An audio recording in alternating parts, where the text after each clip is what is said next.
Everyone has bad habits, whether that means biting your nails or stress eating a dozen donuts at midnight. Morning. Filmmaking has its own unique brand of bad habits, and over the last decade of working in media, I've noticed that a few of them tend to be particularly common, and I see them being made at all levels of the industry, from beginner to seasoned pros. Luckily, by identifying them, they're all breakable, and if you manage to break them all, you'll be in the top percentile of filmmakers when it comes to productivity, output, and finances. So in this video, I'm gonna go through the top 5 bad habits I've noticed are especially common for filmmakers, including myself. Then I'm gonna go into some strategies and resources for how to break them all one by one. And I'm a giant book nerd, so at the end, I'm gonna mention one book that's helped me more than any other when it comes to fighting my way through bad habits. So if you're into reading as much as I am, stick around for that.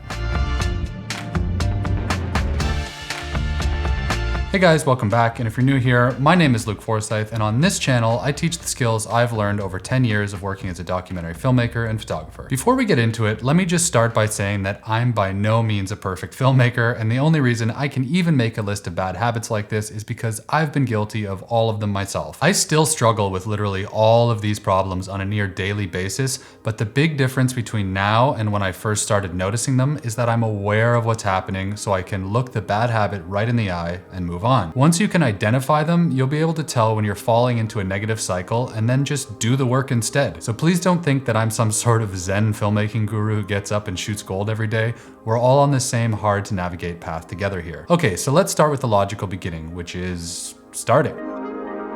Of all the bad habits, the one that hurts us most in the beginning is being so bogged down by fear and apprehension that we don't ever start. Not starting a project is born out of fear of failure, and we protect ourselves from that fear by not doing anything. If we don't start, then we can't fail, so we stay safe and end up doing nothing. It's the same reason we're scared to do anything, whether that's quitting smoking or starting to go to the gym or whatever. It's a totally natural human tendency that's much safer in the short term, but will make us feel so much worse in the long run. For filmmakers, that means having lots of ideas or outlines, but then never taking the next step. If we look at Hollywood, it's full of people with ideas for movies, but not many working screenwriters. The difference is that the ones who succeed get started. The same is true in anything creative, including documentaries. The way through is to understand that no one really cares about you, which might sound strange, but should actually be really comforting. We all think we're being judged for every little thing that we do, but the reality is that people are too busy thinking about their own lives to notice that your first film didn't get into Sundance or that your latest YouTube video didn't perform very well. You'll also forget all your early work very fast, and the mistakes that you make only sting for a short time, and you learn from trying. So whenever you find yourself staring guiltily at the film ideas section of your Apple Notes or wherever, realize that the only way forward is with action. The next bad habit is really common and is probably the fault of the advertising industry as much as your fault. You're making a fool of yourself. And that's the urge to buy your way to success. If we only had a newer computer or a better camera or a brighter light, it would all make sense, we think. The illusion is hard to get around because ads are everywhere, but that's all it is, an illusion. Buying gear is easy. If the answer was just to get more gear, there'd be a lot more filmmakers in the world and a lot fewer used gimbals on Facebook Marketplace. I do a lot of one-on-one consultation calls. Link in the description. And recently I was on a call with a new filmmaker who was so hung up on a cinematic result that he hadn't spent any time developing his story, which matters way more than fancy visuals. You do need some gear to get started, but after that it can be more of a distraction than anything. Now I love gear, and I know it's easy for me to say all this when I have mountains of this stuff, but trust me, it's not gonna do the work for you or make the work any easier. If you really do need something because you're out shooting and you notice that you can't do what you want, then by all means get it. If you want a specific shot, rent something, and if you think you'll use it a lot, buy it. Gear is good and useful, but it doesn't do the job for you. Only a story and actually taking action can do that. Moving on, you might notice that I talk a lot about networking on this channel, but what I really mean by that is community. Lots of filmmakers operate in isolation because, let's face it, reaching out to new people is rough. But this isn't the right approach in my experience. You need people to know who you are, what you do, and to know enough about you to feel safe bringing you on a job. And by people, I mean other filmmakers, producers, directors, production managers, anyone. The more people you know and the more people you have in your community, the further you'll go in your filmmaking career. This doesn't have to be like sleazy schmoozing where you fall on people like a seagull at a film festival or cocktail party or something, though that can be effective if you're the type of person to just go for it. All you really have to do is to get to know people, and if you approach them like a sane, normal person, it doesn't have to be weird. In terms of who to look for, there's no right answer here. Your community can and should be varied. People at your level, at the level above you, or even way below you. Anyone who's out there in the world trying to work hard at what they do is worth knowing. That's why I take meetings with a ton of different people, from network executives to students still finding their way. But you do need to reach out and form connections, because they probably won't just fall in your lap. Now, people love saying, I hate networking, or I'm not good at selling myself, but this is really just a fear of rejection, the same as we talked about in the first point. Most of us don't actually hate meeting new people. What we really hate is the idea of being embarrassed or ignored. So if you keep in mind that your networking anxiety is all just fear-based, I found it's a little easier to tell that little voice in your head to shut up and just send the email. I mean, I don't love cold calling people either, but I'm moving across the country right now, and I'm currently sending dozens of emails a week to people I barely know. It's not what I choose to do with my free time, but there's no way around it. You have to put yourself out there. So make a list of 10 new people at any level that you can email, and then do it, and then do it again. For the next habit, I want to touch on one of the most awkward moments for filmmakers, and that's pricing yourself. Show me the money.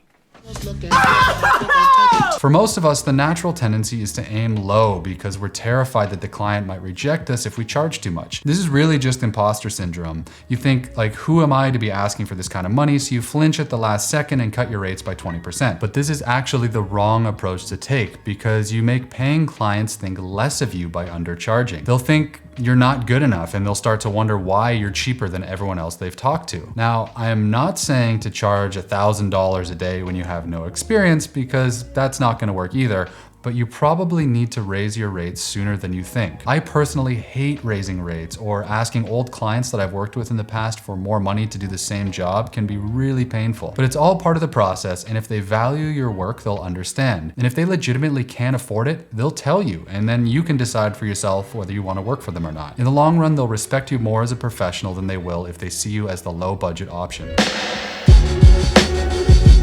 Finally, I'm going to talk about perfectionism, which is the last bad habit I'm going to talk about today, and the natural counterpoint to the first habit of never starting. Perfectionism strikes us when we're on version 65 of our final edit, and rather than release our project into the world, we indefinitely tweak it and keep it hidden where it's safe. It's fun to shoot, it's safe to tweak LUTs in post, but it's scary to share something with the world and say, this is the best I can do right now. I've personally abandoned many projects on hard drives because I was too scared to show them. I didn't admit this, of course, I just told myself that they weren't good enough, but it really comes back to the same fear we've been talking about this whole time. Those projects were what they were, and they may not have been my best work of all time, but they still should have been shown. You might think your perfectionism is protecting you from criticism, but what it's really doing is hiding your development and activity. The truth is that clients and networks want to hire active filmmakers, not people with full hard drives and tons of ideas. An unreleased project is almost worth the same as no project, apart from the experience of actually filming it, which is admittedly good. But these ghost projects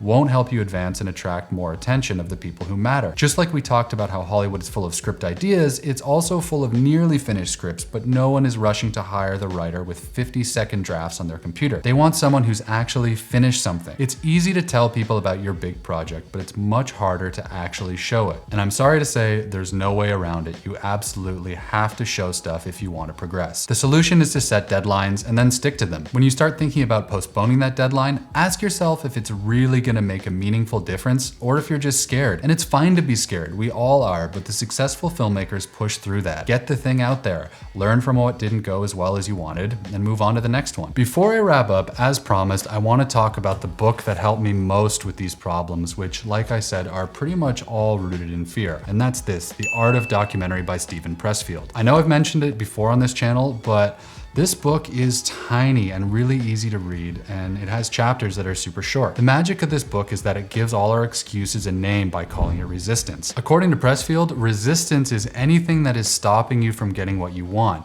and everything I just mentioned in this video is resistance in one form or another. Scared to start? Resistance. Nervous about asking for more money? That's resistance too. Have a nearly completed film that you can never be happy with? Resistance. This book was a game changer for me because by having a word that describes all these feelings, it allowed me to notice it and then move through it, almost like a mindfulness practice. Whenever I run into a setback or fear, I just tell myself that I'm hitting resistance and then tell it to shut up and move on. I've read this book a few times now, cover to cover, and a lot more times in tiny little chunks. I'll pick it up whenever I notice resistance, and it's always a massive help. So there we go, 5 bad habits we all suffer from as filmmakers and some ideas for how to break them. If you like talking about things like this, or if you love finding the perfect book as much as I do, you'll probably also like my free monthly newsletter that always have a few reading recommendations on top of gear talk and travel stories, career advice, and a bunch of other things. It's always different month to month, and it's totally free, so if that sounds like something you'd be into, check out the link in the description. Hope you found that video helpful, and maybe it helped you identify your own bad habits and give you some ideas on how you might start working on them. None of us are perfect, but with work and patience, we can make progress over time, which is the only secret to long-term success.